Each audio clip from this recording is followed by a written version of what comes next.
ناظرین السلام علیکم ورحمۃ اللہ۔ میزبانی خدا پروگرام لے کر میں نصیر اعظمی آپ کی خدمت میں حاضر ہوں۔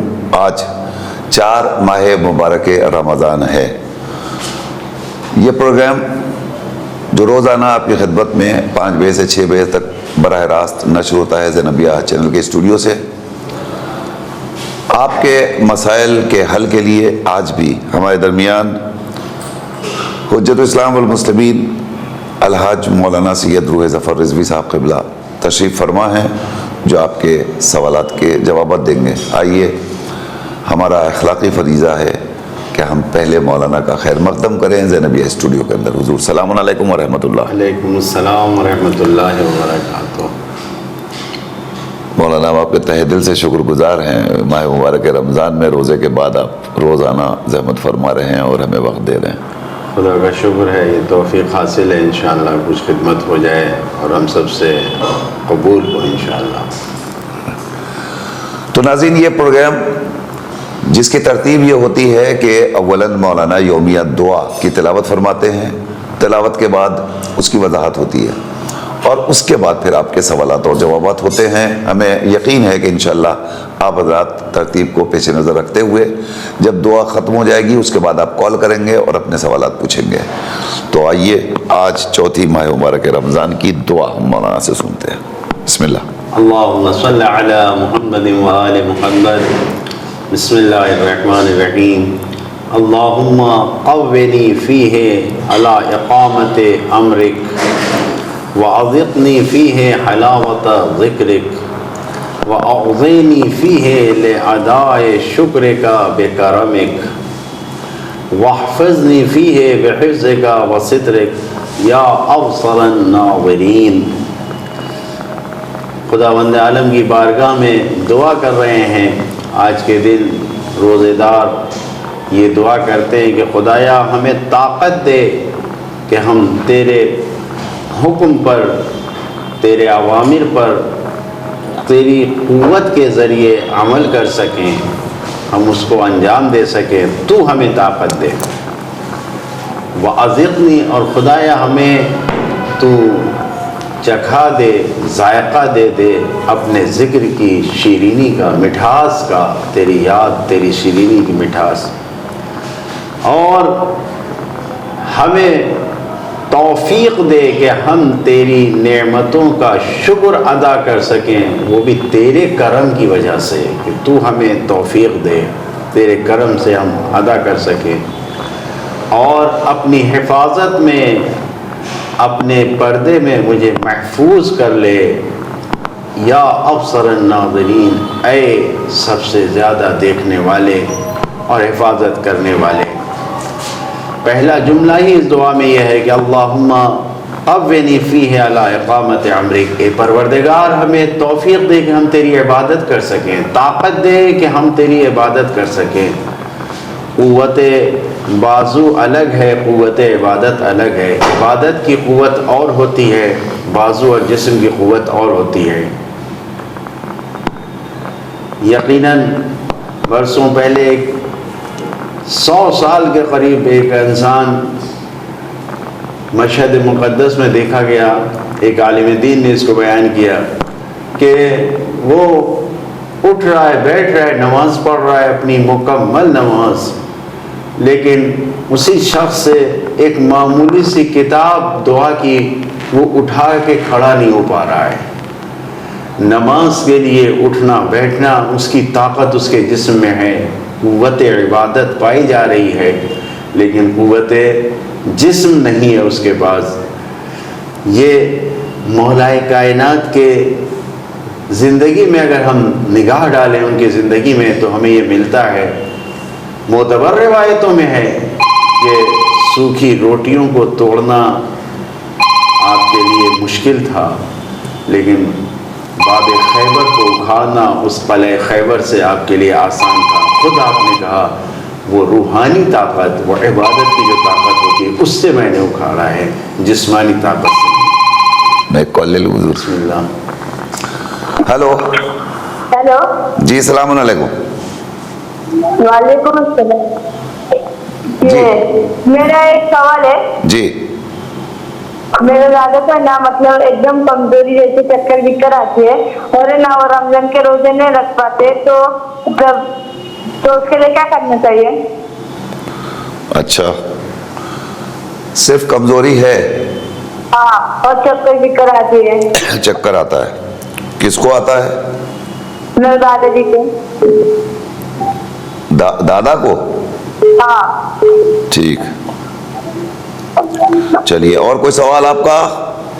نہیں۔ کہاں سے کال کیا آپ نے؟ پونے۔ پونے سے؟ ہاں۔ ٹھیک، ابھی جواب دیتے ہیں مولانا آپ کو انشاءاللہ۔ خدا حافظ۔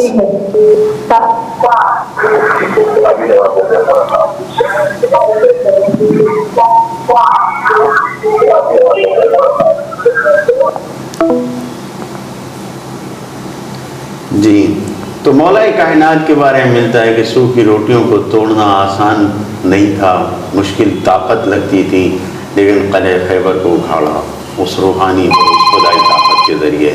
تو عبادت کی طاقت واقعاً اور ہوتی ہے جو خدا سے طلب کی جا رہی ہے آج کی دعا میں۔ بسم اللہ۔ ہلو، السلام علیکم۔ وعلیکم السلام ورحمۃ اللہ۔ ہاں، مانگرا سے میں علیزہ بولتا ہوں۔ جی علیزہ بھائی، میرا ایک سوال ہے کہ ہم جو شیعہ لوگ ہیں علی کے چاہنے والے جو نماز میں سجدہ گاہ رکھتے ہیں نا کھانے کی مور، جی جی، تو وہ کون سے امام کے دور سے شروع آئی ہے؟ پہلے جو نہیں کرتا بڑا جو آتی ہے پہلے، ٹھیک تو یہ ذرا مجھے بتائیے مولانا سے پوچھیے پلیز۔ ٹھیک، اور کوئی سوال آپ کا؟ نہیں، بس یہی۔ بہتر ہے علیزہ بھائی، ابھی مولانا آپ کو جواب دیں گے انشاءاللہ۔ جی، خدا حافظ۔ اوکے، خدا حافظ۔ تو یہ دونوں طاقتیں الگ ہیں، اور ان طاقتوں کو اگر دیکھا جائے تو ممکن ہے کہ انسان 60 سال کا ہو گیا ہو لیکن اس کی عبادت کی طاقت جوان ہے۔ ہلو ہلو، جی علیکم السلام۔ آپ سے پوچھنا تھا، ہماری لڑکی ہے جی، تو اس کے مطلب روزے سے ہے لڑکی۔ آپ کیا ٹیلی ویژن کی آواز آ رہی ہے؟ ٹی وی کی آواز بند کر دیجئے۔ ٹی وی کی آواز بند ہے، یہاں اذان ہو رہی ہے۔ جی جی، آواز بند کر دیجئے، جی فرمائیے۔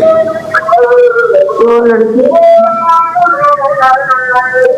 کے بعد کال کیجیے۔ 22 سال کی ہے۔ جی ہاں، وہ روزے سے ہے، لیکن اکثر اس سے پہلے بہت ناک سے خون جاتا تھا، ابھی اس کے ناک سے ایک دم سے ناک سے بہت خون بہ رہا ہے اس سے، تو وہ خون جو ہے نا وہ ایسا نکلنے لگی تو وہ حلق سے چلا گیا، تو روزہ تو باقی تو نہیں ہوا نا۔ اچھی بات ہے، اور کوئی سوال؟ ٹھیک ہے، کہاں سے کال کر رہی ہیں آپ؟ ممرا سے۔ ممرا، بہتر، ابھی مولانا آپ کو جواب دیتے ہیں۔ خدا حافظ۔ میں نے عرض کیا کہ یہ دونوں طاقتیں الگ ہیں، جسمی طاقت الگ ہے، عبادت کی طاقت الگ ہے، اور اس عبادت کی طاقت کو اس ماہ مبارک میں خدا سے مانگنا چاہیے، درخواست کرنا چاہیے کہ خدا عبادت کی طاقت دے دے۔ قوّ علی خدمت کا جوارحی، یہ خود دعائے کمیل میں جملہ ہے۔ قوّ علی خدمت کا یعنی ہمارے جسم کو، ہمارے جسم کے جو اعضاء ہیں اس کو مضبوط بنا دے تاکہ تیری خدمت، تیری عبادت کے لیے۔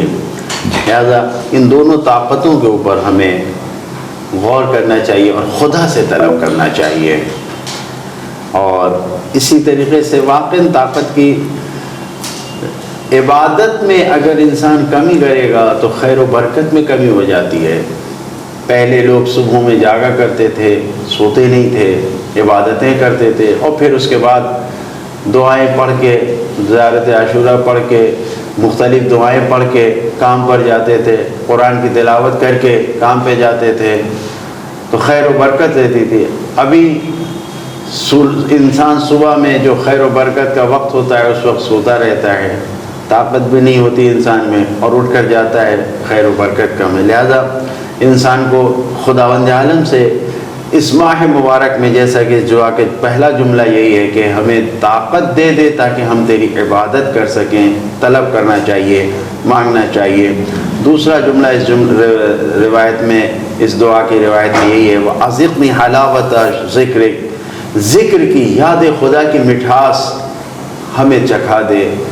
یقیناً اگر ذائقہ مل جائے یاد خدا کا، عبادت خدا کا، تو انسان ہر دعا کو پھر کس الگ انداز سے، دعائے ابو حمزہ سمالی، دعائے افتتاح، دعائے جوشن کبیر، روزانہ کی دعا، یہاں تک کہ یہی دعائے یا علی یا عظیم یا دعائے اللہم ادخل علی القبور، ان دعاؤں کے پڑھنے میں انسان کا انداز بدل جائے گا اگر یاد خدا کی مٹھاس اور شیرینی مل جائے۔ اور پھر انسان، روایت میں ہے کہ اگر انسان کوئی عالم اپنے علم پر عمل نہ کرے تو خداوند عالم اس کے لیے جو عذاب نظر میں رکھتا ہے، یعنی اگر ہم اپنے علم پر عمل نہ کریں تو خدا جو ہمیں عذاب میں مبتلا کرے گا، وہ عذاب کیا ہے؟ ان ادنا، سب سے کم عذاب جو ہوتا ہے، ان ادنا ما انا ضاع به یوم ان انزع حلاوت مناجات قلوبہم، دلوں سے اللہ کی مناجات کی شیرینی کو خداوند عالم چھین لیتا ہے۔ جو عالم اپنے علم پر عمل نہیں کرتا، یاد خدا کی شیرینی اس کے دلوں سے چھین لی جاتی ہے، نزع چھین لی جاتی ہے، نکال لی جاتی ہے۔ لہذا اگر انسان یاد خدا سے غافل ہو گیا تو سب کچھ چھن جائے گا۔ تو دعا کر رہے ہیں کہ ازغنی فی ہے، اس ماہ مبارک میں، آج کے دن میں ہمیں حلاوت ذکر، ہمیں ذکر یاد خدا دے۔ اور تیسرا جملہ وَأَعْظِنِي فِيهِ لِأَدَاءِ شُکْرِ کا بِکَرَمِکَ، تو ایسا کرم کر دے، تو ایسا ہمیں بنا دے کہ ہم تیری وجہ سے تیری نعمتوں کا شکر ادا کریں۔ اگر انسان یہ سوچے کہ ہم خود سے شکر ادا کر رہے ہیں، ہم اپنے بل پہ شکر ادا کر رہے ہیں، یہ ناممکن ہے۔ جب تک خداوند عالم خود ہمیں توفیق نہیں دے گا، ہم اپنے کرم سے ہمیں ہمارے دل میں نہیں ڈالے گا، ہم اس کی نعمتوں کا شکر بھی نہیں ادا کر سکتے۔ لہذا خدا کی بارگاہ میں، اور شکر کرنے کا انداز کیا ہونا چاہیے کہ یا اللہ شکر، یا اللہ شکر، یہی کہنا صرف زبان سے نہیں، ایسا نہیں ہے، بلکہ شکر کا حقیقی مطلب یہ ہے کہ انسان اللہ کی دی ہوئی نعمتوں کو اس کی صحیح جگہ پر استعمال کرے۔ اگر زبان دیا ہے تو صحیح باتوں کے لیے زبان دیا ہے، کسی کو تکلیف پہنچانے اور کسی پہ طنز کرنے کے لیے زبان نہیں دی گئی ہے۔ آنکھیں دی گئی ہیں اس کی نعمتوں کو دیکھنے کے لیے ہے، سبحان اللہ کہنے کے لیے ہے، نامحرم کو اور غلط جگہ پہ دیکھنے کے لیے۔ صحیح طریقے سے نعمت کو استعمال کرنا روایتوں کے مطابق یہی شکر ہے، حقیقی شکر یہی ہے کہ یہ جو شکر کی دعا یہاں پر کی جا رہی ہے۔ لہذا انسان اللہ کی دی ہوئی نعمتوں کو اگر گناہوں میں استعمال کرے گا تو یہ انسان کفر کر رہا ہے، ناشکرا پن کر رہا ہے، یہ شکر گزار نہیں ہو سکتا۔ بہرحال، اور اس دعا میں یہ بھی جملہ ہے، چوتھا جملہ وَاحْفِظْنِي فِيهِ بِحِفْظِكَ وَسِتْرِكَ، خدایا ہمیں توفیق دے، تو اپنی حفاظت میں لے لے، اپنی پناہ میں لے لے، اپنے پردے میں لے لے، کہ ہم کسی گناہ کی طرف نہ جائیں، ایسا ہمیں محفوظ کر دے۔ یقیناً خداوند عالم نے عیوب پر ہمارے پردہ ڈال رکھا ہے، وہ ستار العیوب ہے، وہ سب کو چھپا کے رکھتا ہے، ورنہ اگر ہمارے عیب، گناہوں کا اثر جو ہمارے اوپر ہوتا ہے اگر یہ ظاہر ہو جائے تو روایت میں یہ ہے کہ کوئی انسان کسی انسان کے قریب نہیں بیٹھے گا۔ لو تکاشفتم ما تدافنتم، اگر تمہیں پتہ چل جائے کہ تمہارے اندر کتنی بو ہے، کتنی بو ہے، تو تم ایک دوسرے کو دفن نہیں کرو گے، ایک دوسرے کو چھوڑ کے چلے جاؤ گے، یعنی ایک دوسرے کے قریب نہیں۔ زندگی میں انسان کو اگر معلوم ہو جائے کہ ہمارا ایک دوسرے سے کتنا، ایک دوسرے سے ان گناہوں اور ان برائیوں کا ہمارے اوپر اثر ہوتا ہے، لہذا خداوند عالم واقعی چھپانے والا ہے، اس سے یہی دعا کرنا چاہیے کہ ہمارے عیب پر پردہ ڈال کے رکھے، ہمیشہ وہ ہمارے گناہوں کو چھپا کے رکھے۔ اور پھر یقیناً جو خدا ابصر الناظرین ہے، سب سے زیادہ دیکھنے والا ہے، اس کی بارگاہ میں ہمیں یہی دعا کرنا چاہیے کہ وہ دوسروں کی نگاہوں میں ہمیں ذلیل نہ ہونے دے، اگرچہ خود ہمیں اپنے آپ کو خدا کی بارگاہ میں تو ذلیل کرنا چاہیے، حقیر کرنا چاہیے، مسکین، مستقین، مستجیر، ذلیل سب کہنا چاہیے، لیکن غیروں کی نگاہ میں اپنے آپ کو خدا کا عزیز بندہ بن کر رہنا چاہیے، غرور و تکبر سے کام نہیں لینا چاہیے۔ جزاک اللہ، سبحان اللہ۔ ہلو، ناظرین، مولانا نے آپ کی خدمت میں دعا پیش کی اور دعا کی وضاحت فرمائی. اب ہماری لائن اوپن ہو چکی ہے، آپ کال کر سکتے ہیں. ہلو. السلام علیکم. وعلیکم السلام. مولانا صاحب کو بھی میرا سلام. علیکم السلام ورحمۃ اللہ. جی میں امید کرتی ہوں آپ تو خیریت سے ہوں گے. روز یہ پروگرام دیکھتی ہوں، مجھے بہت اچھا لگتا ہے. ممبئی سے بات کر رہی ہوں. جی جی. مجھے یہ پوچھنا تھا مولانا صاحب کہ صبح میں سے سحری کے لیے اٹھے، سحری کھائی، نمازیں سب پڑھے، پھر اذان ہوئی، نماز پڑھے، دعا پڑھے، اس کے بعد تھوڑا سا وقت رہتا اجالا ہونے کو، اب مجھے نیند آ جاتی ہے. تو ایسے میں کیا سونا چاہیے یا اجالا ہو جائے تو ہی سونا چاہیے؟ یہی سوال تھا میرا. اور یہ پروگرام مجھے بہت اچھا لگتا ہے، بہت علم ہوتا ہے، علم میں اضافہ ہوتا ہے اس کو دیکھنے سے. بہت اچھا ہے، جزاک اللہ. اللہ آپ کی توفیقات میں اضافہ کرے اور ہم سب کی بھی توفیقات میں اضافہ کرے کہ ہم بہتر سے بہتر خدمت انجام دے سکیں. مولانا آپ کو ابھی آپ کے سوال کا جواب دیں گے انشاءاللہ. دیکھتی رہیے آپ زینبیہ چینل. شکریہ. خدا حافظ. خدا حافظ. آپ کے اسکرین کے اوپر سامنے نمبر ایک لکھا ہوا ہے 9619648993. اس نمبر پہ آپ کال کیجئے اور کال کر کے اپنا سوال ابھی درج کرائیے. ہم آپ کے مسائل مولانا کی خدمت میں پیش کرنے جا رہے ہیں. جو مسائل بیان کر رہے ہیں اسے بھی آپ سنیے، دوسروں کے پوچھے ہوئے سوالات سے بھی ہمارا فائدہ ہوتا ہے، لہذا آپ انہیں بھی سنیے اور اپنا سوال بھی سنیے. آئیے اب یہ سلسلہ شروع کیا جائے سوال جواب کا. حضور سب سے پہلا سوال ہمارے پاس یہ ہے کہ کسی مجبوری کے تحت، یعنی کسی جگہ اگر ہم ملازمت کر رہے ہوں اور ملازمت کرنے میں کچھ ایسی مجبوریاں حائل ہوں کہ ہم اظہار نہ کر پا رہے ہوں اپنے مذہب حقہ پہ ہونے کا، وہاں روزہ 10 منٹ پہلے کھولا جا رہا ہے، تو اب ایسی صورت میں ہمارے لیے کیا حکم ہے؟ جبکہ ہم کہیں جا بھی نہیں سکتے، آ بھی نہیں سکتے، ایسی صورت میں ہم کیا کریں؟ اچھا سوال ہے، اور مشکلات پریشانیاں آ ہی جاتی ہیں اس قسم کی. یقیناً اس مسئلے میں انسان کو اپنے مرجع تقلید کی طرف مراجعہ کرنا چاہیے، اور بعض مراجع تقلید نے احتیاط واجب کی قید لگائی ہے، لہذا اس صورت میں اگر کسی مرجع نے اجازت دیا ہو تو اس کی طرف رجوع کر لے. اور جیسا کہ آغا سعید حکیم کا فتویٰ تھا کہ وہ اجازت دیتے تھے کہ مجبوری کی حالت میں اہل تسنن کے ساتھ افطار ان کے وقت پر کیا جا سکتا ہے. البتہ بہتر یہ ہے کہ انسان کسی طریقے سے کچھ دیر صحیح ٹال مٹول کرے اور اپنے کو بچا سکے، راستہ چل کے کہیں اٹھ کے چلا جائے، کہیں کچھ کر لے، کچھ منہ دھونے کے بہانے، کلی کرنے کے بہانے کچھ 2-4 منٹ بھی اگر دیر کر لے تو بہتر ہے انسان کے لیے. لیکن اس میں بہتر یہ ہے کہ اپنے مرجع تقلید کے سوال اور ان کے جو جوابات ہیں اس پہ دیکھنا چاہیے، اور الگ الگ سب کے فتوے ہیں. بہرحال قرآن مجید کے رخ سے اتم الصیام الی اللیل آیا ہے، اور رات کا حکم اسی وقت ہوتا ہے جس سے بھی پوچھا جائے، کسی بھی عقل سے، صاحب عقل سے، جب بالکل سورج غروب ہو جائے، یعنی مشرق سے جب سرخی بھی ختم ہو جائے، اور تقریباً کہیں پر 8 سے 9 منٹ لگتے ہیں، کہیں پہ 10 منٹ لگتے ہیں، اس طریقے سے تو مغرب وہ کچھ وقت کم زیادہ ایسے ہی لگتا ہے.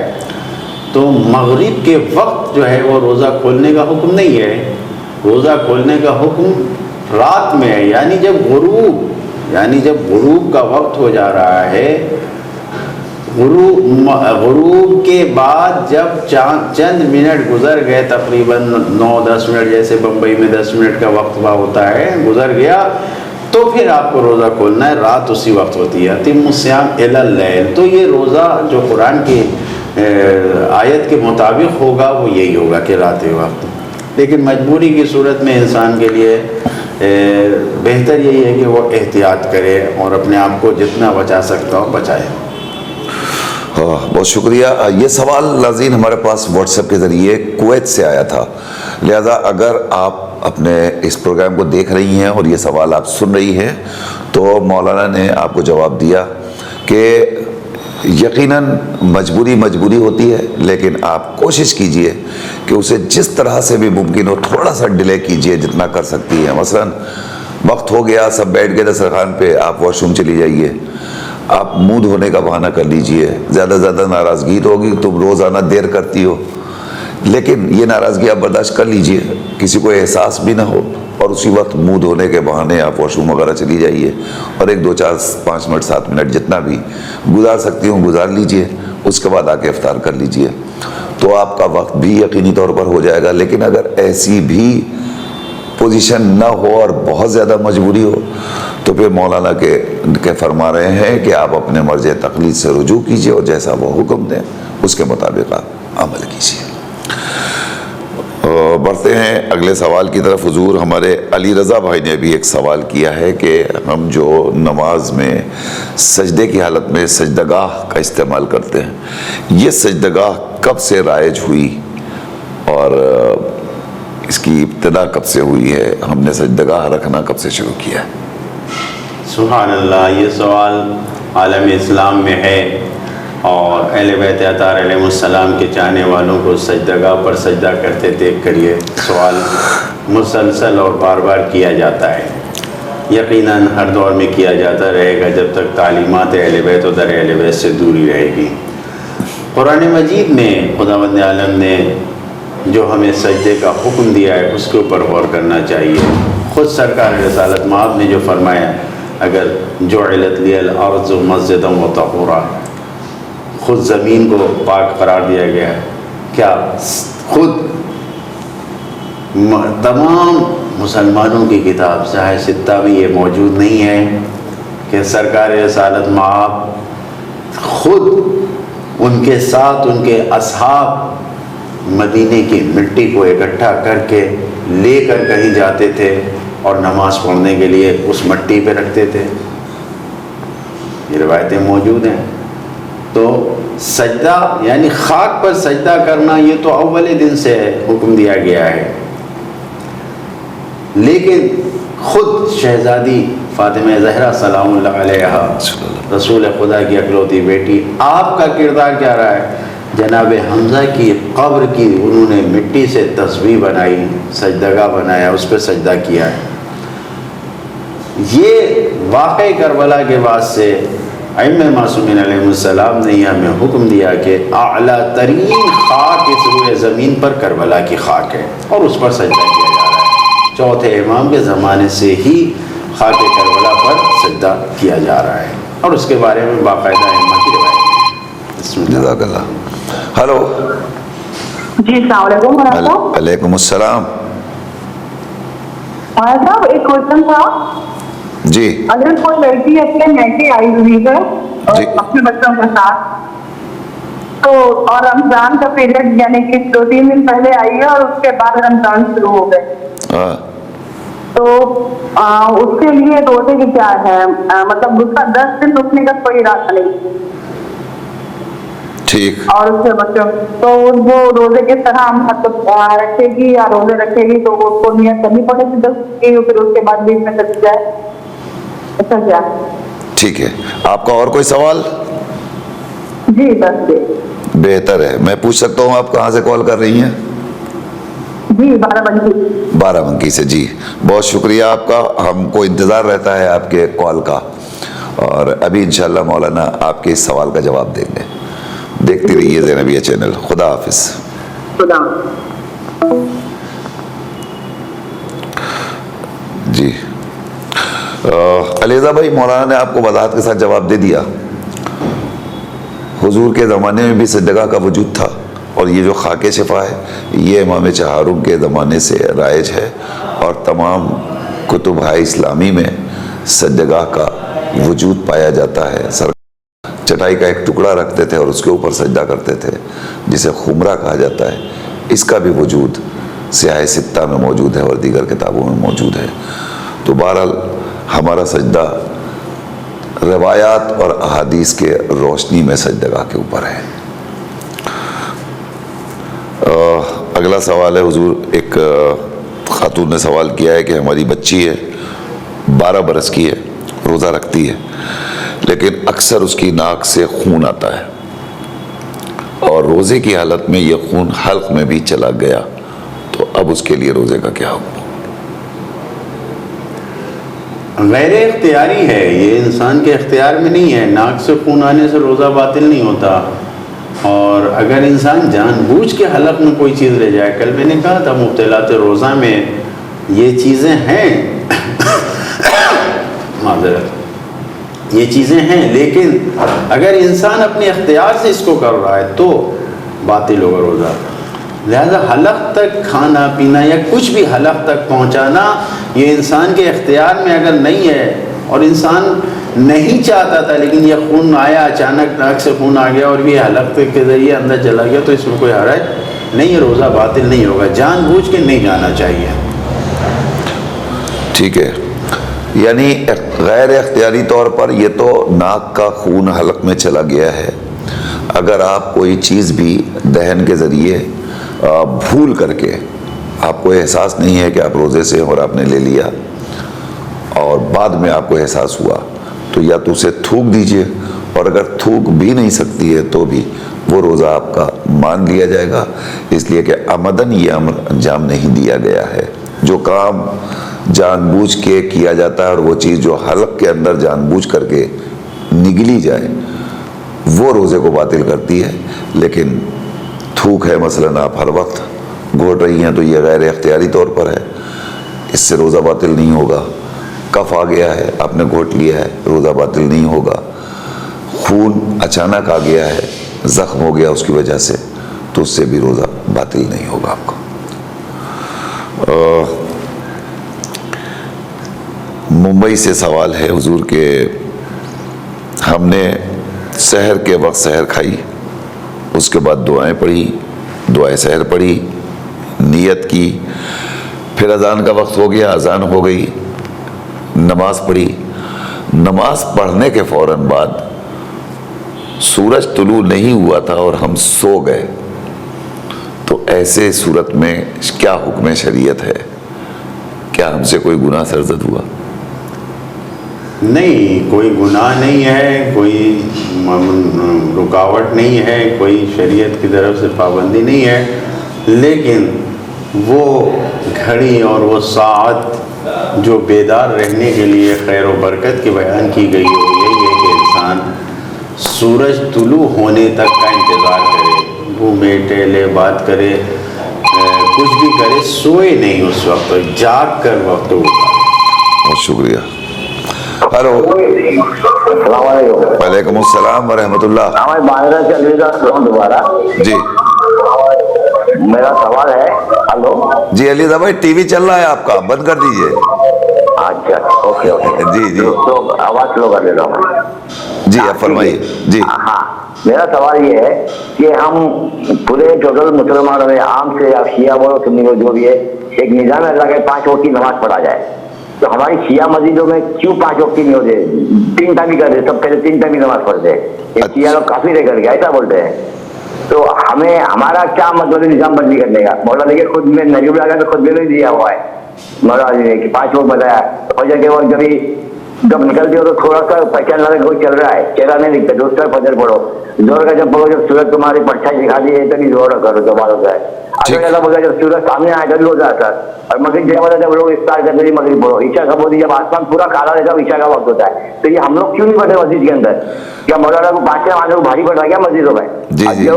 جو لوگ کام کرتے نہیں آ سکتے کوئی بات نہیں، وہ اللہ دیکھے گا، وہ قضا پڑ جائے گا کہ ہم نے نظام کیوں بدلی کر رہے ہیں، ہمیں کون کتنا حق دیا ہے. علی رضا بھائی، مجھے بہت پریشانی ہو رہی ہے. آپ کی بات میں نے سن لی، آپ میری بات سنیں گے؟ جی ضرور. جی، میری آپ سے یہ گزارش ہے کہ آپ مولانا سے یہ تو سوال کیجئے کہ ہم یہ 5 وقت کیوں نہیں پڑھتے، 3 وقت کیوں پڑھتے ہیں، یہ آپ سوال کیجئے. اس کے آگے کی جو باتیں ہیں وہ اب آپ مولانا کو نہ سمجھائیے، مولانا بہتر سمجھتے ہیں کہ انہیں کیا کرنا چاہیے اور کیا نہیں ٹھیک ہے. کرنا اور چاہیے. دوسرا بات یہ ہے کہ جو لوگ بزرگ ہے، ریٹائر، جو کام تو نہیں کرتے گھر میں، تو کم سے کم وہ تو 5 لوگ الگ الگ پڑھا کرے. اور بس مسجد کی اذان کی آواز بھی 2-3 ٹائم سننے ملتی ہے، 5 ٹائم نہیں ملتی ہے، 2 کی ملتی ہے، بس اثر کی نہیں ہوتی ہے، بس کی ہوتی ہے، بیٹا کی نہیں بس ہوتی کے بعد. اب یہ اس کی علت کیا ہے مولانا کو جواب دینے دیجیے. جی جی جی شکریہ. خدا حافظ. خدا حافظ. خدا حافظ.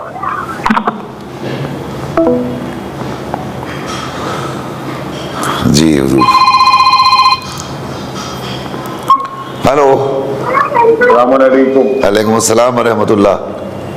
مولانا صاحب ایک مسئلہ تھا کہ ہم قضا نماز پڑھتے ہیں کھڑے رہ کے، جی لیکن سجدہ کرنے کو کوئی انتظام نہیں ہے، تو سجدہ کا ہاتھ میں لے کے سجدہ کر سکتے ہیں؟ اچھا، یعنی بیٹھ نہیں پا رہے ہیں آپ؟ نہیں، بیٹھ جاتے ہیں، رکوع کر کے سجدے میں بیٹھ جاتے ہیں، لیکن جگہ کی کمی کی وجہ سے سجدہ کا ہاتھ میں لے کے سجدہ کرتے ہیں، تو یہ جائز ہے؟ اچھا، قضا نمازیں. جی، قضا بھی تو واجب ہے نا، وہ تو کھڑے رہ کے ہی پڑھنا ہے. اچھا، وہ واجب نمازیں آپ اپنے حساب سے پڑھ رہے ہیں؟ واجب نماز مسجد میں پڑھتے ہیں تو وہ تو ٹیبل رہتا ہے، ہمارے یہاں ٹیبل کی سہولیت نہیں اور گھر بھی چھوٹے ہیں. ٹھیک. السلام علیکم. آپ کہاں سے کال کر رہے ہیں جناب، میں پوچھ سکتا ہوں؟ بمبئی سے، پراپر ڈونگری سے. بہتر ہے، بہتر ہے، بہت شکریہ. ابھی مولانا آپ کو جواب دیتے ہیں انشاءاللہ. خدا حافظ.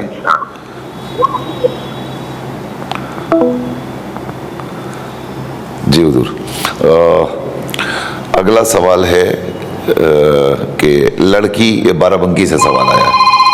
پھر ایک کال آ گئی، یہ لے لیتے ہیں پہلے. ہلو.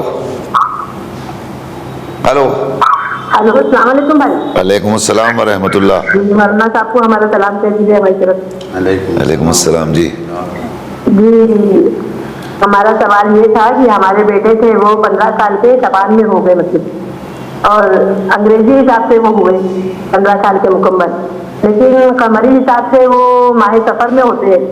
اور جب ماہ رمضان آیا تو ہم نے ان کو واجب کی نیت کرا کے روزہ رکھی. ہمیں علم نہیں تھا اتنا. جب ہم کو پتا چلا تو پھر مطلب کیا ہوا، پھر کے روزے کا کچھ گناہ تو نہیں کیا کہ نہیں، وہی پوچھنا تھا. انگریزی کی تاریخ کے اعتبار سے وہ بالغ ہوئے ہیں؟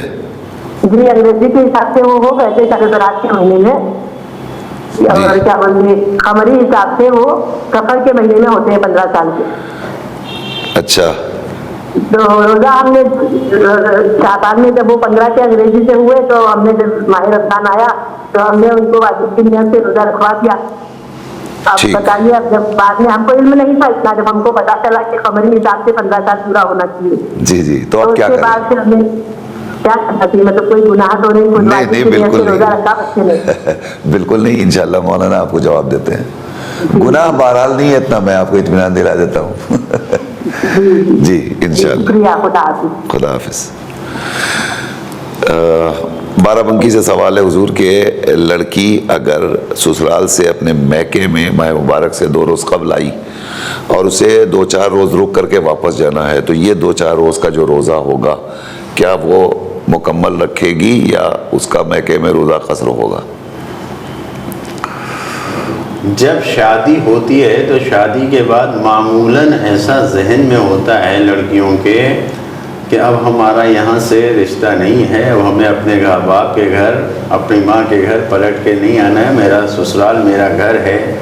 اس قسم کے خیالات ہوتے ہیں اور اسی کو مانا بھی جاتا ہے، یعنی جہاں اپنے باپ کا گھر تھا اس نے وطن شمار نہیں کیا. لیکن اگر جو مسئلہ جانتے ہیں وہ نیت کرتے ہیں، اس بات کی نیت کرتے ہیں کہ اب ہمارا گھر یہاں نہیں ہے، ہمارا سسرال ہمارا گھر ہے، یا دونوں جگہ میرا گھر ہے، ہم آتے جاتے رہیں گے، یہاں بھی ہمارا گھر ہے، ماں باپ کا جو گھر تھا، اور جو سسرال ہے وہ بھی ہمارا گھر ہے. تو اگر نیت یہ ہے کہ یہ ہمارا وطن ہے، ہمارا گھر ہے، باقی ہے، تو یہاں پر اس کی نماز اور روزہ پورا ہوگا، اور روزہ 4 دن 5 دن کے لیے بھی آئے، 2 دن کے لیے بھی آئے تو پورا ہوگا. لیکن اگر عام طور سے جو ذہن میں یہ ہوتا ہے کہ ہمارا گھر اب وہاں نہیں ہے، اور یہ ذہن میں ہے کہ ترک وطن کر دیا، اپنا گھر ختم کر دیا، اور اب ہمارا ماں باپ کے گھر پہ کوئی وطن نہیں، گھر نہیں ہے، تو جب بھی وہاں جائیں گے تو یا تو 10 دن کی نیت کرنا پڑے گا، یا پھر 10 دن کی نیت کریں گے تو پورا، یا پھر قصر پڑھنا پڑے گا اور روزہ بھی قصر ہو جائے گا. یعنی لڑکی کا ماں باپ کے گھر اگر وہ ترک وطنیت کرے تو جی اگر اس نے نیت کیا ہے کہ ہمارا وطن یہاں نہیں ہے، معمولاً جیسا کہ یہاں پہ کلچر ہے ہم لوگوں کا ایسا ہی ہوتا ہے کہ ذہن میں خیال لڑکیوں کے یہی ہوتا ہے کہ اب ہمارا وہاں گھر نہیں ہے، ہمارا جانا نہیں ہے۔ کچھ ہی لوگ ہوتے ہیں جو سوچتے ہیں کہ ہم آئیں گے جائیں گے وہاں رہیں گے تو ہمارا وہ وطن ہے۔ تو اگر وہاں سے اپنے انسان نے اپنے وطن کا رشتہ ترک وطن کر دیا ہے تو پھر نماز قصر روزہ قصر ہے، اور اگر نہیں کیا ہے تو پھر ایک دن کے لیے بھی جائے تو نماز روزہ۔ جی، جب تک ماں باپ کے گھر کو آپ اپنا گھر سمجھ رہی ہیں اس وقت تک آپ کی نماز بھی مکمل ہے، روزہ بھی مکمل ہے۔ لیکن اگر آپ نے یہ طے کر لیا کہ اب یہ ہمارا گھر نہیں ہے، یہ اب ہمارے بھائیوں کا گھر ہے، اس سے ہمارا اب کوئی تعلق نہیں ہے، تو گویا آپ نے نیت کر لی ترک وطنیت کی۔ اب جب نیت یہ کر لی کہ اب یہ ہمارا گھر نہیں ہے تو اب اس کے بعد پھر آپ مسافرت کے طور پر یہاں رہیں گی، اور جب آئیں گی تو پھر قصر ہوگا، روزہ بھی اور قصر ہوگی نماز بھی۔ اگلا سوال پونا سے یہ سوال آیا تھا حضور کہ بیماری کی وجہ سے ہمارے دادا روزہ نہیں رکھ پاتے، اور جب رکھتے ہیں تو ان کو چکر بھی آتا ہے اور ان کو دوسری بیماریاں بھی ہیں، تو بہت پریشان ہے، ایسی صورت میں وہ کیا کریں؟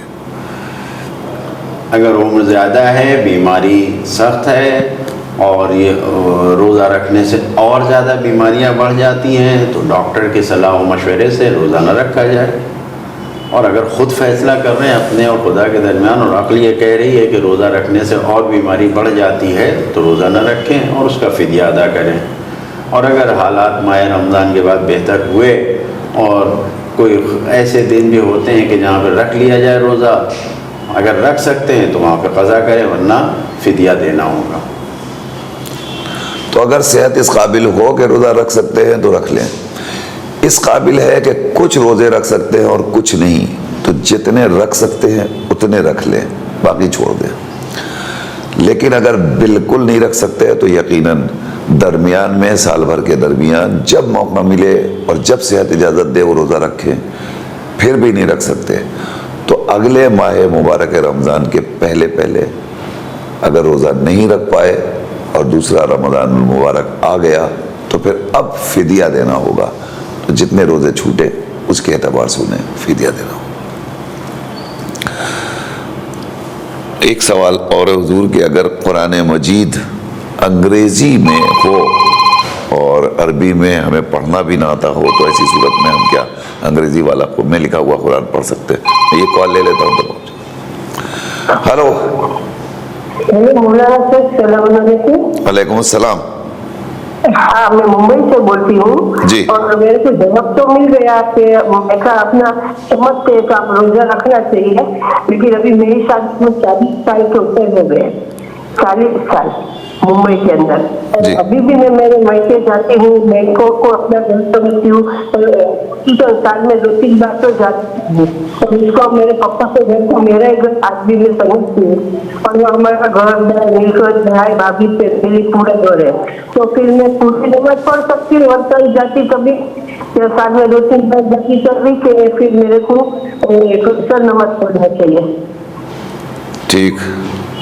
اور میرا دوسرا سوال یہ ہے کہ میں 9 سال سے پہلے کی چھوٹی سی بچی سب سے میں روزہ رکھتی تھی ماں باپ کے ساتھ، چھوٹی سی جبھی، آج میں 5 سال سے اوپر ہو گئی ہوں، 61-62 کی۔ ابھی میرے کو فرسٹ ٹائم ایسی تکلیف ہوئی، میرے سب لنگس کے اندر خرابی آ گئی اور بہت استما سواس بیماری بہت خراب ہو گئی، تو میری لائف میں 9 سال کے بعد کی تو میں نے پہلی بار یہ 1 سال میں روزہ نہیں رکھ سکی، پہنچے میں ایک روزہ رکھی چیک کر لیا، لیکن میرا روزہ میرے کو توڑنا پڑا، اس میں استما سواس بہت بڑھ گیا، پانی بھی پینا پڑا، تو ابھی میں روزہ رکھوں کہ پھر میرے کو بھولنا پڑے گا کہ خوفے خدا سے بہت ڈرتی ہوں، ابھی میں کیا کروں؟ کیونکہ میں کبھی میرے رقص میں روزہ چھوڑی نہیں ہوں اور ابھی میں رکھ بھی نہیں سکتی، میں سب چیز ڈاکٹر کی بھی مجھے ضرورت نہیں ہے، شاید میں نہیں رکھ پاؤں گی ابھی بھی اور بعد میں بھی۔ انشاءاللہ آپ مایوس نہ ہوں، اللہ تعالیٰ آپ کو شفا دے گا، اللہ آپ کو صحت دے گا، چونکہ آپ روزے کی پابند ہیں۔ انشاءاللہ آج کی دعا میں یہی حکم پروردگار ہے اور حکم معصوم ہے کہ آپ اپنی قوت کی دعا فرمائیے. تو آج کی جو دعا ہے اس کو پڑھیے اور پڑھنے کے بعد انشاءاللہ آپ قوت محسوس کریں گی اور آپ کی خواہش پوری ہوگی اور آپ روزہ بھی رکھیں گی انشاءاللہ. ہم سب کی دعا ہے. خدا حافظ. خدا حافظ. انگریزی میں قرآن پڑھنا، اگر انسان کو عربی نہیں آتی ہے تو انسان عربی رومن انگلش جیسے لکھا ہوا ہوتا ہے اس میں پڑھ رہا ہے تو اس میں کوئی حرج نہیں ہے، لیکن کوشش کرنا چاہیے کہ انہیں قرآن کو عربی میں انسان پڑھ سکے. لیکن نہیں پڑھ پا رہا ہے تو ثواب ملے گا اور اس میں کوئی حرج نہیں ہے. بالکل پڑھنا چاہیے انسان کو، قرآن کی تلاوت سے اپنے آپ کو دور نہیں رکھنا چاہیے. چلیے اگلا سوال. ہمارے علی رضا بھائی نے بڑی وضاحت کے ساتھ یہ سوال کیا ہے، لہذا ہم چاہتے ہیں کہ آپ بھی اس کا جواب پوری وضاحت کے ساتھ دے دیجئے کہ نماز پنجگانہ کا ہمیں بھی حکم ہے اور برادران اسلام کو بھی، مگر کیا وجہ ہے کہ وہ 5 وقت پڑھتے ہیں اور ہم 3 وقت پڑھتے ہیں؟ ہماری مسجدوں سے اذان کی آوازیں جب نہیں آتی ہیں عصر کے بعد یا عشاء کے وقت تو دوسرے افراد ہم سے سوال کرتے ہیں کہ صاحب تم لوگ نماز میں بھی کمی زیادتی کرتے ہو اور تم لوگ 5 وقت کی نماز 3 وقت میں پڑھ لیتے ہو، اعتراضات کرتے ہیں. تو کیا ایسی صورت میں ہمیں نماز 5 وقت پڑھنا چاہیے یا 3 ہی وقت پڑھنا چاہیے؟ حکم شریعت کیا ہے؟ روایات و حدیث کی روشنی میں آپ انہیں واضح کر دیں مگر اس کال کے بعد. ہلو جی السلام علیکم. ہاں میرا سوال ہے کہ روزہ رکھ کر ہم جب وضو کرتے ہیں تو نہیں کرتے ہیں 3 بار، تو اگر وہ پانی اگر حلق میں چلا جائے تو روزہ ٹوٹ جائے گا کیا؟ ٹھیک ہے، اور کوئی سوال؟ میں پورا سوال انشاءاللہ آپ نے کرتی ہوں. ٹھیک ہے ٹھیک ہے. کہاں سے کال کر رہی ہیں آپ؟ میں یہاں پر ابھی ڈومری پر ہوں. ٹھیک، میرا مل جائے یہاں ڈومری پر آئی ہوئی. بہتر بہتر انشاءاللہ انشاءاللہ. خدا حافظ. الجم بین الصلاتین یہ ایک ایسا عنوان ہے کہ جو مختلف اہل سنت کی کتابوں میں ذکر کیا گیا ہے. جب ہم کسی عنوان کو لکھتے ہیں تو خود سمجھ میں آتا ہے کہ یہ چیز جائز ہے یا ناجائز ہے. اگر ملا کر پڑھنا جائز نہ ہوتا تو وہاں نہ دیکھتے الجم بین الصلاتین اور پھر اس کے ذہن میں روایتوں کا انبار نہ لگاتے. یہ خود صحائف ستہ کی مختلف یعنی مسلم ہے، مسند ابن حنبل میں جو یہ باب کھولا گیا ہے الجم بین الصلاتین کا، یہ خود دلیل ہے اس بات پر کہ یہ مسئلہ جائز ہے. اہل سنت کی طرف سے یہ اعتراض کیا جانا کہ ہم 5 کو 3 وقت میں پڑھتے ہیں یہ صحیح نہیں ہے. فروع دین میں ہر انسان کو اختیار ہے کہ وہ اپنے فقیہ کی طرف رجوع کرے. ان کے یہاں اہل سنت کے یہاں 4 مذہب ہیں، ہمارے یہاں 4 مذہب نہیں ہیں. ہم 12 اماموں کے ماننے والے ہیں، 4 امام کے ماننے والے نہیں ہیں. 12واں امام ہمارا پردہ غیب میں حی و حاضر ہے اور ان کے نائب عام اس وقت موجود ہیں اور وہ جس طریقے سے فتویٰ دے رہے ہیں اس پہ ہم عمل کر رہے ہیں. نماز کو ملا کر پڑھنے کا حکم اگر خود اہل سنت کے نہ ہوتا، کیا نہیں ہے حج کے دوران نماز کو اکٹھا ملا کے پڑھنے کا حکم؟ تو اعتراض ہوتا. مختلف کتابوں میں روایتوں کو آپ کے سامنے عرض کروں کہ خود سرکار رسالت مآب صلی اللہ علیہ وسلم نے اس کام کو انجام دیا ہے. صحیح مسلم میں یہ باب ہے الجم بین الصلاتین فی الحضر، یعنی بغیر سفر کے، بغیر کسی مشکل کے. جناب ابن عباس سے روایت نقل ہوئی ہے کہ انہوں نے کہا بغیر خوف اور بغیر ترس کے، بغیر سفر کے سرکار رسالت مآب صلی اللہ علیہ وسلم نے نماز ظہر اور نماز عصر کو ملا کر پڑھا ہے، نماز مغرب اور عشاء کو ملا کر پڑھا ہے، ایک ساتھ جمع کر کے پڑھا ہے. اسی طریقے سے دوسری روایت بھی صحیح مسلم میں ہے اور امام حنبل نے اپنے پہلے جز میں مسند میں اس کو ابن عباس سے نقل کیا ہے کہ سرکار رسالت مآب کے ساتھ ہم نے 8 رکعت ظہر و عصر کو اور 7 رکعت مغرب اور عشاء کو ایک ساتھ ملا کر پڑھتے ہوئے دیکھا ہے اور پڑھا ہے، ادا کیا ہے. اور اسی طریقے سے کتنی روایتیں ابن عباس سے روایت جمع کر کے نماز کو پڑھنے کے لیے بیان کی گئی ہیں۔ خود انہوں نے بیان کیا کہ پیغمبر خدا صلی اللہ علیہ وسلم مدینے میں ٹھہرے ہوئے تھے، اقامت یعنی ان کا رہنا مدینے میں تھا، لیکن اس کے باوجود انہوں نے مغرب عشاء کو ایک ساتھ پڑھا ہے، 8 رکعت نماز، اور عصر کی بھی ساتھ نے پڑھا ہے۔ احمد ابن حنبل نے مسند میں اپنے سعید ابن جبیر سے ابن عباس سے روایت کیا ہے کہ سرکار رسالت مآب کے اوپر نہ کوئی خوف تھا، نہ کوئی ڈر تھا، نہ کوئی سفر تھا، کچھ نہیں تھا، پھر بھی نماز ظہر و عصر کو ایک ساتھ ملا کے پڑھا ہے۔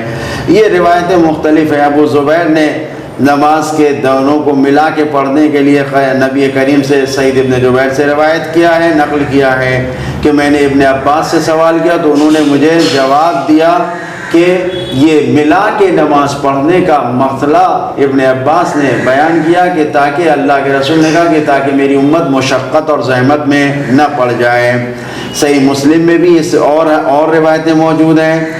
خود ان روایتوں کا اس طریقے سے ذکر کیا جانا، بہرحال ہمیں کوئی ضد نہیں ہے، ہمیں کوئی یہ کہ ضد ہو یا واجب بھی نہیں ہے، الگ الگ بھی پڑھا جا سکتا ہے، نماز ملا کے بھی پڑھا جا سکتا ہے۔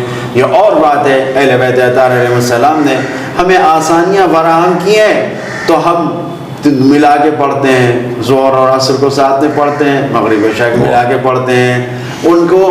ان کے فقہاء نے اس طریقے سے الگ الگ کیا ہے مشقت، تو اگر وہ ملا کے پڑھنا چاہیں تو ان کے اوپر کوئی حرج نہیں ہے، ہم الگ الگ کریں تو کوئی حرج نہیں ہے۔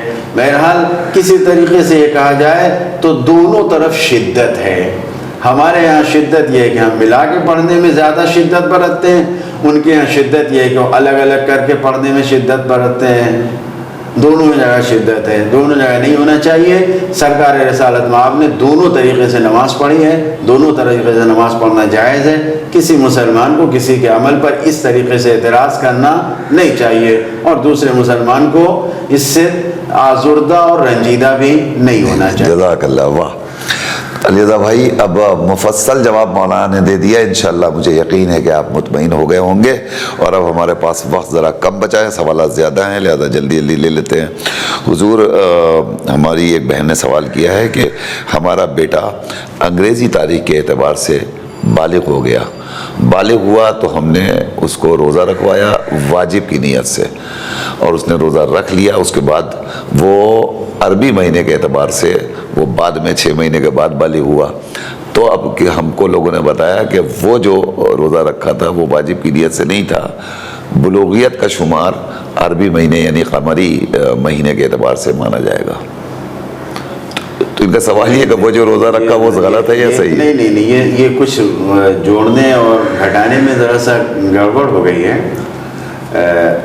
انگریزی تاریخ کے اعتبار سے دیر میں بالغ ہوتا ہے انسان، عربی تاریخ کے اعتبار سے جلدی ہوتا ہے، اور وہی صحیح ہے، وہی صحیح ہے۔ تو جب اگر عربی تاریخ کے اعتبار سے پہلے بالغ ہو گیا اور آپ نے روزہ رکھوایا تو وہی صحیح ہے، لیکن اگر آپ کے یہاں یہ کنفیوژن ہے اور کچھ ایسا ہے تو ایسا ہوتا نہیں ہے۔ حقیقت میں ہر سال 10 دن کم ہو جاتے ہیں عربی اور انگریزی کے اعتبار سے، تو اب 15 سال ہونے پہ 150 دن کم ہوں گے انگریزی میں، تب عربی کا وقت آئے گا صحیح، جی، یعنی 6 مہینہ تقریباً۔ جی، تو یہ انگریزی کے حساب سے پہلے ہو گیا ہے اور عربی کے حساب سے بعد میں، یہ صحیح نہیں ہے، یہ کچھ یہاں پر اشتباہ اور کچھ کنفیوژن ہے۔ بہرحال تو اگر انسان نے یہ سوچ کے کہ میرے اوپر کوئی عمل واجب ہے اور انجام دیا اور بعد میں پتہ چلا واجب نہیں تھا، تو اس میں کوئی گناہ نہیں ہے، کوئی مذائقہ نہیں ہے، کوئی تکلیف یعنی عذاب نہیں ہے، بلکہ ثواب ہی ملے گا۔ جس نیت سے انجام دیا تو وہ ثواب اس کے نام عمل میں لکھ دیا جائے گا۔ چلیے، واہ جزاک اللہ۔ اس کا مطلب یہ ہوا کہ آپ نے تو روزہ جلدی سے رکھوا دیا تھا، اس کو ہونا تھا یعنی 14.5 برس میں آپ نے اس کے اوپر روزہ رکھوا دیا، جبکہ وہ سفر میں جا کر کے بالغ ہونے والا تھا۔ تو اس اعتبار سے بھی روزہ بھی صحیح ہے اور عمل بھی صحیح ہے انشاءاللہ۔ اور اگر پہلے رکھوایا جائے تو جب واجب ہوگا تو اس کے بعد اس کی قضا ایک بھی نہیں رہ جائے گی اور وہ عادی رہے گا انشاءاللہ، تو یہ بھی بہتر عمل ہے۔ آئیے بڑھتے ہیں اگلے سوال کی طرف۔ ہماری ایک بزرگ خاتون ہیں حضور، یہی ممبئی میں، انہوں نے کہا میری شادی کو تقریباً 40 برس سے زیادہ عرصہ گزر گیا، میں اپنے وطن کو آج بھی اپنا گھر سمجھتی ہوں اور میں درمیان میں 2-3 بار وہاں جاتی آتی بھی ہوں، تو ایسی صورت میں میرے لیے کیا حکم ہے؟ وہی حکم ہے جو سب کے لیے، آپ نے اپنے وطن کو، اپنے ماں باپ کے گھر کو، اپنے مائکے کو وطن سمجھا ہے اور نیت رکھی ہے اور اس کو چھوڑا نہیں ہے، تو آپ کے لیے وہ وطن ہے، وہ باقی ہے۔ اور دوسرا وطن آپ کا سسرال ہے۔ 2 وطن انسان کا رہ سکتا ہے نیت کرنے پہ، کوئی مشکل نہیں ہے۔ 3 وطن بھی رہ سکتا ہے نیت کرنے پہ، نیت کر لی، آپ کی نیت باقی ہے، لہٰذا صحیح ہے۔ تو آپ کی نیت باقی ہے، آپ کا وطن وطن ہے انشاءاللہ، آپ جب تک جاتی رہیں گی وہ آپ کا گھر رہے گا، اور جب آپ کا گھر ہے تو اس میں نماز بھی پوری ہے، روزہ بھی پورا ہے۔ انہی کا ایک سوال ہے حضور کہ میں بیچاری بہت آزردہ ہو رہی تھی کہ میں ہمیشہ روزہ رکھتی ہوں، میرا روزہ کبھی قضا نہیں ہوا، اور مگر اب کی برس جو ہے مجھے اوپر کمزوری لاحق ہے اور میں اس قابل نہیں رہ گئی ہے کہ میں روزہ رکھ پاؤں۔ کوئی حرج نہیں اس میں، رنجیدہ اور آزردہ ہونے اور تکلیف کے کوئی جس خدا کی رضا اور مرضی اور خوشنودی کے لیے آپ نے طاقت کی صورت میں روزہ رکھا، آج وہی خدا آپ سے کہہ رہا ہے کہ جب طاقت نہیں ہے، توانائی نہیں ہے، تو روزہ نہ رکھو۔ دونوں صورت میں آپ اطاعت پروردگار کر رہی ہیں، اپنے اللہ کا حکم مان رہی ہیں۔ طاقت تھی تو روزہ رکھ کے حکم مانا، آج طاقت نہیں ہے تو روزہ نہ رکھ کے آپ نے حکم مانا ہے۔ کوئی اس میں تکلیف کی بات نہیں ہے، خود یہ احساس پیدا رہنا انسان کے اندر، یہی خدا کی خوشنودی کا ذریعہ ہے۔ جی شکریہ۔ اگلا سوال، روزے میں وضو کر رہے تھے، کلی کیا، تو کلی کرتے وقت تھوڑا سا پانی حلق کے اندر چلا گیا، تو اس روزے کا کیا حکم ہوگا؟ جان بوجھ کے اگر گیا، اتنا زیادہ کلی کرنے میں محنت کیا کہ پانی چلا گیا، تو روزہ باطل ہو جائے گا، لہذا جلدی سے کلی کرنا چاہیے۔ بغیر انجانے میں اگر چلا گیا تو کوئی حرج نہیں ہے۔ جی اگر چلا گیا ہے پانی حلق میں تو کوئی حرج نہیں ہے، اگر پیا گیا ہے تو حرج ہے، روزے پہ اثر پڑے گا۔ بولو ایک قطرہ ہی صحیح کیوں؟ جی تو چلا گیا تو کوئی مذائقہ نہیں ہے انشاءاللہ، آئندہ احتیاط کیجیے۔ لڑکی اپنے گھر کو اپنا گھر سمجھتی ہے تو نواسی اور نواسوں کے بارے میں کیا حکم ہوگا؟ لڑکی کی لڑکی اور لڑکی کا لڑکا؟ نہیں، نواسی اپنے باپ، یعنی نواسی نانا یہ سوال اگر کر رہے ہیں یا نانی یہ سوال کر رہی ہیں، تو داماد کے یہاں جب اس کا گھر جو ہے وہ اس کا گھر شمار کیا جائے گا۔ جی نانیال جو ہے وہ بچوں کا، نانی نانا کا گھر جو ہے وہ وطن نہیں ہوتا ہے۔ تو آپ اگر اپنے گھر میں رہیے تو آپ کے بچوں کا گھر آپ ان کا گھر ہے، لیکن آپ تو خود اپنے ماں باپ کے گھر ہیں نا، تو اب یہاں فاصلہ ہو گیا، اب وہ آپ کا تو اپنا گھر ہے مگر اب آپ کے بچوں کا نہیں ہے، اس لیے کہ بچوں کے لیے وہ نانا نانی کا گھر ہے۔ تو جب نانا نانی کا گھر ہے تو پھر بچوں کے لیے وہ گھر میں شمار نہیں ہوگا، ان کی نماز بھی قصر ہوگی، ان کا روزہ بھی قصر ہوگا۔ بہت بہت شکریہ ناظرین، ہمارا وقت ہو گیا مکمل اور ہم سوالات نہیں لے سکتے۔ انشاءاللہ آج جو لوگ رہ گئے ہیں، کچھ مس کالز ہمارے پاس پڑی ہوئی ہیں، انشاءاللہ آپ کل سوال کریں گی تو ہم آپ کا جواب دیں گے انشاءاللہ۔ کل تک کے لیے ہمیں اجازت دیجیے۔ انشاءاللہ زینبیہ چینل پر یہ پروگرام روزانہ 5 بجے سے 6 بجے تک براہ راست نشر کیا جاتا ہے، اور یہ آپ ٹیلی ویژن کے ذریعے بھی دیکھ سکتے ہیں، اور موبائل پر یوٹیوب کے اوپر جائیے اور زینبیہ چینل لائیو کلک کیجئے تو ہم آپ کی خدمت میں حاضر ہو جائیں گے۔ آپ خود بھی دیکھیے، دوسروں کو بھی مطلع کیجئے، یہ پروگرام آپ کا اپنا پروگرام ہے۔ اجازت دیجیے، کل تک کے لیے انشاءاللہ ملتے ہیں کل 5 بجے۔ خدا حافظ۔